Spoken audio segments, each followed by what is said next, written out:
আৰু এটা কথা মই আপোনাক সুধিব বিচাৰিম যে আজিকালি মানে বৰ্তমান সময়ত মানুহৰ মানে এটা কথা আৰু যে দিনটো মই বিভিন্ন কামত ব্যস্ত হৈ থাকোঁ, সকলোৱে নিজৰ নিজৰ প্ৰফেশ্যনত ব্যস্ত হৈ থাকে।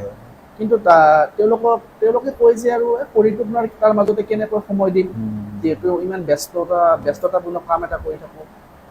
কি ক'ব, শৰীৰটোক যে দিনটোৰ ব্যস্ততাৰ মাজতো যে 1 ঘণ্টা সময় হ'লেও যে শৰীৰটোক দিব লাগে, কিয় দিব লাগে? মানে সেইটোৱে আৰু এতিয়া মানুহে আজিকালি ধৰক পৰিশ্ৰম কৰে হয়, এতিয়া পৰিশ্ৰমটো মানে ধৰক আমাৰ মগজুৰ দ্বাৰা পৰিশ্ৰম হয়, শাৰীৰিক পৰিশ্ৰম তেনেকুৱা নহয়। তো এতিয়া আগৰ দিনৰ পৰিশ্ৰম কৰা, আগৰ দিনতো মানুহে পৰিশ্ৰম কৰিছিল, কিন্তু ধৰক টকা পইচা মানুহ কম আছিল। আগৰ দিনৰ মানুহ শাৰীৰিক পৰিশ্ৰম বেছি আছিল। তো আগৰ দিনৰ মানুহ আপোনাৰ ধৰক এনেকুৱা ধৰণৰ বস্তুৱে খাইছিল, কিন্তু তাৰপিছত বেমাৰটো কম হৈছিল, মানে সেইবিলাক শাৰীৰিক পৰিশ্ৰমটো বেছিকৈ আছিল। এতিয়া মানে চব মেচিনাৰী হৈ বুলি ক'লোঁ, বৈজ্ঞানিক আধুনিক চব যন্ত্ৰপাতি আহি গ'ল, তো মানে সহজলভ্য হ'ল। সেইটো মানে তাৰমানে আমাৰ যিখিনি আমি খাদ্য খাওঁ, তো সেইখিনি গোটেইখিনি আমি মানে আমাৰ যদি জিমৰ ভাগত কেলৰি বাৰ্ণ নহয় আমাৰ, তো সেইখিনি ফেট হিচাপে ষ্ট'ৰ হৈ যায়। লগতে আমি অইলি ফুড বহুত বেছিকৈ খাওঁ, আগতে এনেকৈ অইলি ফুড ইমান খোৱা নাছিলোঁ, ফাষ্ট ফুড যিটো কওঁ আমি। তো সেইটো মানে তাৰমানে বস্তুটো হৈছে, ডিফাৰেঞ্চটো আহি গৈছে। তাৰমানে আগৰ দিনৰ মানুহতকৈ এতিয়া মানে পৰিশ্ৰম নাছিল, এতিয়া পৰিশ্ৰম আছিল আগতে, এতিয়া নাছিল। সেইকাৰণে আমি জিমটো কৰিব লাগে।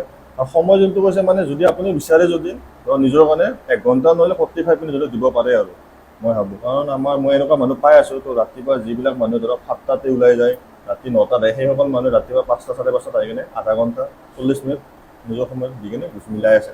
তো নিজে যদি ভাবে মই মিলাব পাৰিম, তো পাৰিব। আৰু আজিকালি এটা প্ৰধান সমস্যা যে মানুহৰ কম বয়সতো পেট ওলাই যায়। এইটো কিহৰ কাৰণে হয় একচুৱেলি? এইটো পৰিশ্ৰমৰ কাৰণে হয় নিশ্চয়। মানে সেইটোৱে ক'লোঁ, আগতে ধৰক সৰু ল'ৰা ছোৱালীবিলাকে ধৰক খেলা ধূলা কৰিছিল। এতিয়া যিবিলাক চব দেখিব বেছিভাগ সময় মোবাইলতে ব্যস্ত থাকে। তো মোবাইলতে গেম খেলিব, মোবাইলতে ফিল্ম চাব, তো আনকি টিভিও নাচায় আজিকালি, চব মোবাইলতে ব্যস্ত থাকে। তো খেলা ধূলা একদম কমি গৈছে। খোৱাৰ ওপৰত ধৰক খাই থাকিব, ফাষ্ট ফুডৰ পৰা কৰি আমাৰ পেকেট ফুড যিমান আছে, চিপছৰ পৰা এইবিলাক, অথবা আমাৰ ক'ল্ড ড্ৰিংক বহুত খাই থাকে। তো এইবিলাকৰ কাৰণে আপোনাৰ মানে যোনটো পেট ওলাই যোৱা বুলি কৈছে, সেইটোৱে। কিন্তু সেই বস্তুখিনি যদি মানুহে যদি নিয়মিত যদি এক্সাৰচাইজ কৰে, নিয়মিত এক্সাৰচাইজ কৰিলেও বোলে আপোনাৰ এক্সাৰচাইজ কৰিলেও আপুনি অলপমান বস্তু লিমিট কৰিবই লাগিব।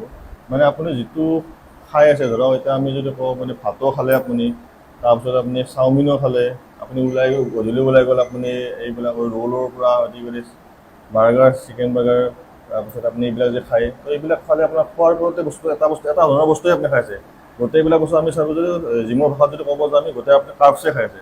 তো অতিমাত্ৰা কাৰ্বছ যদি লোড কৰিব আপুনি দেহাটোত, তেতিয়া আপুনি যিখিনি বাৰ্ণ নকৰে, তো আপোনাৰ বডিত ফেটছ আহিবই।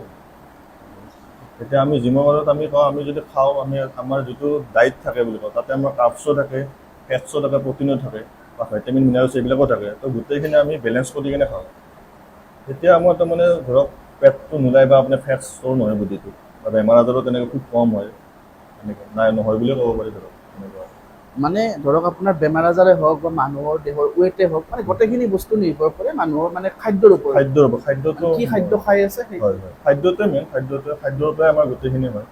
এতিয়া আপুনি উঠাৰ পৰা ৰাতি শোৱাৰ আগলৈকে কি খালে আপুনি, সেইটোৰ ওপৰতে আপোনাৰ গোটেইখিনি নিৰ্ভৰ কৰে।